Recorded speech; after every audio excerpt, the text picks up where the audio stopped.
কাউকে কি কচু দেওয়া উচিত?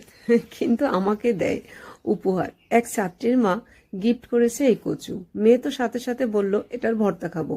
কচু গ্রেটারে গ্রেট করে তার সাথে নারকেল কোড়া, মরিচ, এক্ষেত্রে ইচ্ছে মতো মরিচ ব্যবহার করা যায়, শুকনো মরিচ, কাঁচা মরিচ, আমি আজ একটু বোম্বাই মরিচ দিয়েছি, সরিষা একসাথে বেটে সরিষার তেল দিয়ে মাখিয়ে নিলে কচু ভর্তা রেডি। ইচ্ছে করলে এটা ব্লেন্ডারেও করতে পারেন। সব উপকরণ কাঁচা হওয়ায় এর সমস্ত পুষ্টিগুণ ও এনজাইম পাবেন সবটুকু, আর একবার খেলে বারবার খেতে মন চাইবেই। আমার মেয়ের খুব পছন্দ এটা। আমরা তো কচু রান্নার থেকে কাঁচা এভাবেই বেশি খাই। কচুতে রয়েছে প্রচুর পরিমাণে আয়রন ও ক্যালসিয়াম, যা আমাদের হাড় শক্ত করতে সাহায্য করে। এতে আছে প্রচুর ফাইবার, ফোলেট ও থায়ামিন, যা মানব শরীরের জন্য অনেক দরকারি। কচু খেলে রক্তের কোলেস্টেরল কমে, তাই উচ্চ রক্তচাপের রোগীদের জন্য কচু বেশ উপকারী। নিয়মিত কচু খেলে কোলন ও ব্রেস্ট ক্যান্সারের ঝুঁকি কমে।